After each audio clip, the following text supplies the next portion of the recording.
Hi guys, welcome back to my channel. I'm going to read another chapter from the same story book, The Haunted Library, The Underground Ghost. Remember, I did 7 of those chapters, so it's time for chapter number 8, Lost Coast. This is very interesting chapter. The crying was coming from above them. Cass and Little John followed the sound up, up, up. They passed headfirst through a metal ceiling and into the bottom shelf of the dumbwaiter compartment. That was where they found a tiny ghost boy sobbing in the corner. Aha! Little John cried. Found you! The ghost boy jumped, and when he heard Little John's voice, he quickly darted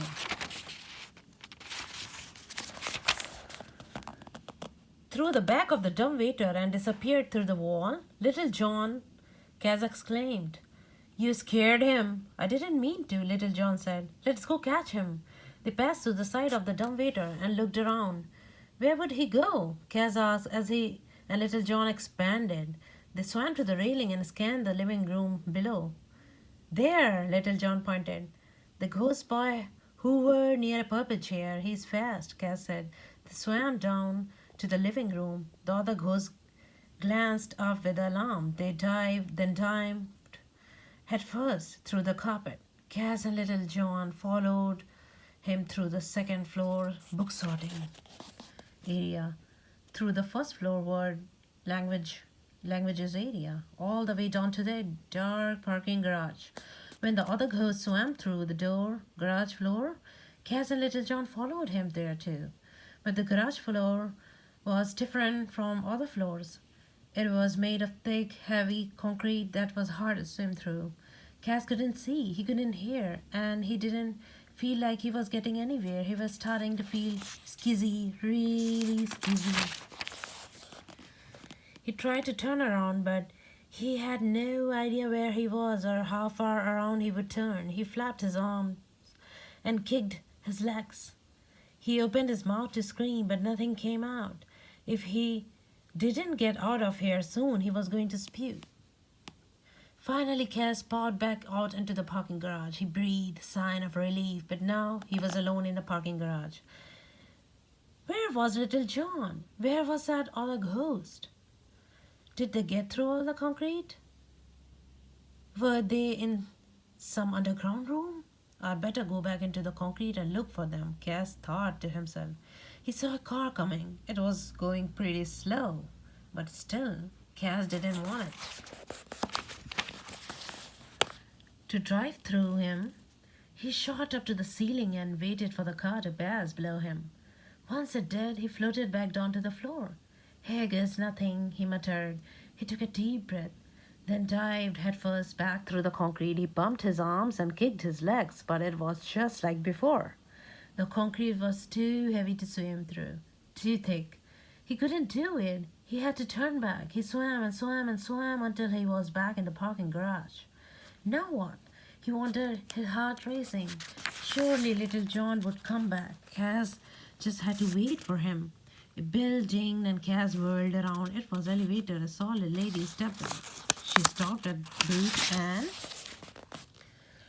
gave a man some money. He stamped a card and handed it to her. Then she walked over to a silver car, got in and drove away. Cass floated around the parking garage, careful to avoid the ramp that led to the outside. He didn't want to blow away from the library. He watched people drive into the garage and he watched people drive out. He saw a guy get out of a dirty green truck near the back wall. Hey, that guy looks familiar, Cass thought. He watched the guy walk towards him. It was Bill, the guy from the fish market, the one who scared tourists by making the weird fish pop up. What is he doing here? Cass wondered. He wished he could follow Bill up into the library, but he needed to wait for Little John. Where was Little John? Was he ever coming back? How long has Cass been waiting anyway? What if Claire and Maddie was ready to leave the library? Claire didn't know where Cass was. What if they left without him and Little John? Cass wondered if Little John could hear him. Little John, he called. Then he yelled, Little John! Nothing. Cass waited a little longer. Finally, he decided to go find Claire.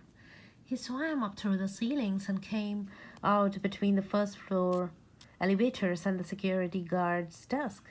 Kaz stared. Bill from the fish market was chatting with the security guard. They seemed awfully friendly, smiling and laughing with each other. Okay, honey, Bill said, I'm going to go up to the fifth floor and see if I can get on the computer. I will go find you when I'm finished here, the security guard replied. Just then, Claire with the braids passed through Kaz. She shivered a little as she and her mom stepped into an elevator. Hold the elevator, please, Bill called to them.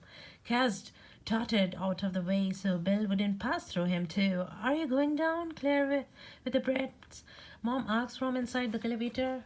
Oh no, I'm going up, Bill said. The next elevator opened. Bill turned and waved goodbye to the security guard as he stepped inside. Cass continued into the children's center. All the books were back on the shelves now, and his Claire was chatting with some adults near an anti-library card. Phew, Cass thought. She was still there? Claire looked happy to see him too. I need to go to the bathroom, she told the lady she was talking to. She motioned for Cass to follow her. Claire pushed the restroom door open, and Cass wafted in behind her. She checked all the stalls to make sure there was nobody in there. Once she was sure they were alone, she turned to Cass. What happened? You guys were gone a long time. She leaned against the sink. And where is little John? I don't know, Cass moaned. He told Claire how they would found the sad library ghost in the dumbwaiter and chase him through the library and then through the floor of the parking garage. He told her how hard it was to swim through concrete, how skizzy it made him feel. And he told her how he would waited and waited for little John to come back. I should never have turned back, Cass went on. If I would kept going all the way through the concrete, I wouldn't have lost little John. You don't know that, Cass, Claire said. She tried to pat him on the back, but her hand went right through him. You might have lost him anyway, and you might have lost yourself too. I think you did the right thing, turning back. Cass was not sure, he agreed. The bathroom door banged open, and Maddie poked her head in. Claire? She said, Are you okay? Claire shook her head. We have got a problem, she said. Little John is lost. Alright folks, I'm concluding this chapter right now, and we'll come back for another chapter 9, Cass' Hard Choice, and we'll look where the little John is, because everyone is searching. He's lost somewhere. Alright, subscribe to my channel and post on the notification. Thank you.